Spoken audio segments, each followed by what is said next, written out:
I think anyone's even thought about doing television wants to host this television show because it's a perfect combination of entertainment, insightful discussions and questions and answers, but it taxes you. I mean, there's a lot of things going on, and as a host, you really feel challenged to make sure you can achieve a little bit of what Alex Trebek did for all those years.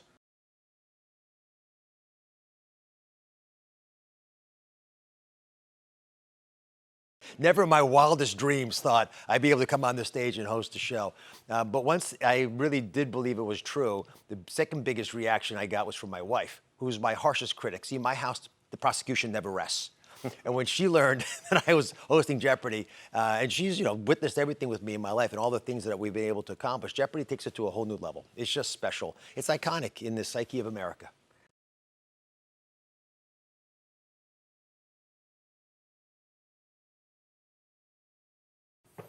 Best advice I received was from Mike Richards, the executive producer of the show, who said, be yourself, be in the moment, connect with the guests. If you do that, the rest will happen. But the magic of television, like the magic of life, is when we're looking in each other's eyes and there's something going on. That's what our brain's designed to do. This whole prefrontal cortex of ours that grew this size was really there to read each other's face, listen to each other's words, and dialogue, which is what Jeopardy's about. We can go hunting with the brain the size of a walnut, right? But for this brain to truly be used, you need to be doing things like playing Jeopardy.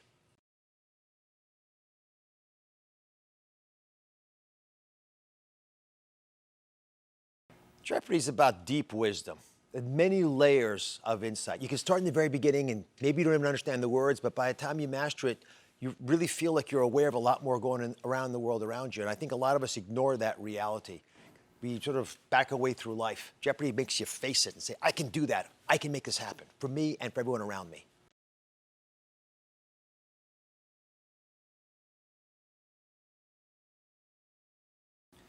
My main goal on the show was to make sure people knew that knowledge was accessible. I think a lot of people are intimidated by the idea that they're not going to know enough to be able to deal with the world around them, and they're not as smart as the person next to them. And I wanted to make sure they knew that's not true. We all know something. We know different things from each other. Some of us are super in sports, others know the arts. It doesn't frankly matter. You all have something that you could be the world expert at. Go do that.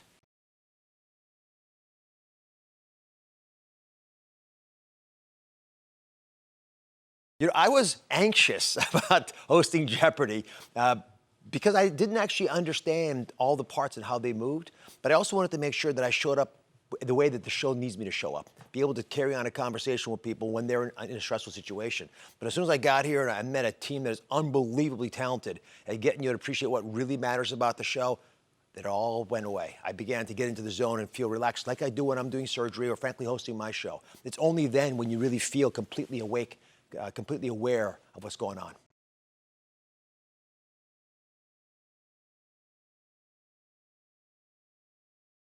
I'm very proud of HealthCore. We started it 17 years ago. We've raised about $100 million now to teach kids about their bodies. And here's why it matters. If a young person, a teen, can understand what's happening inside their body, they can change the world outside of it. So we took the principle of the Peace Corps, which we all know could train these energetic college grads and put them in other countries to build dams and teach people all kinds of cool things. We took that same concept and take college kids, teach them about how to educate teenagers, and then put them in schools around the country. And they share this wisdom that a big brother or big sister or mentor might give back to someone just a few years younger. And because they're cool and they get the culture, there's a connection, that bond that happens. So we can train tens of thousands of high school kids a year to become leaders in their community and go out and make the world better. What I'm really proud of Jeopardy for doing is matching all those intelligent contestants and their ability to earn money with equal donations. They're matching every penny the contestants make with donations to HealthCore. It's been an incredible honor to support that, but it really speaks highly of Jeopardy and the kindness of the organization.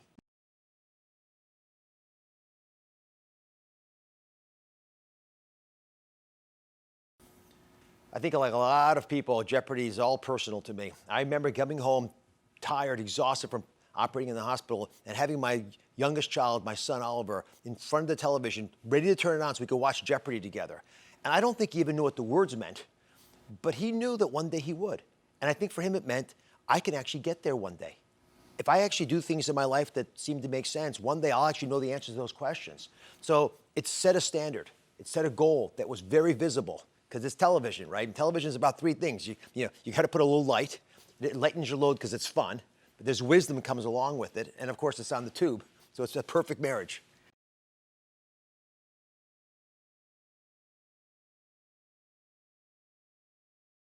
I have lots of Alex stories. I remember sitting on the stage the very first year of my show, and I really wasn't known to anybody. And Alex took me under his arm and shared with me some of his insight about how he hosted the show and how he worked with the people, how he built a culture that remains today of people who really care about each other, who are passionate, but also insightful and smart and clever and willing to share their wisdom with people around them.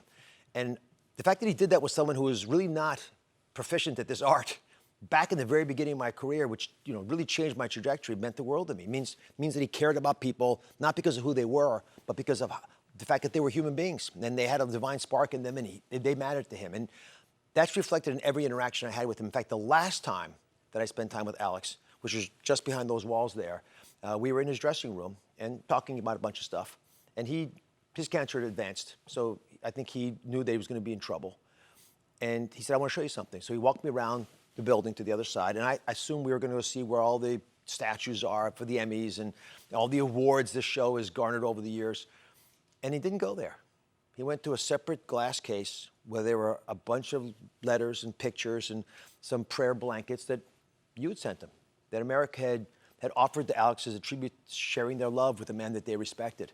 That's what Alex Trebek was about. He wanted me to see that as really what he treasured the most after all of these years of hosting the show.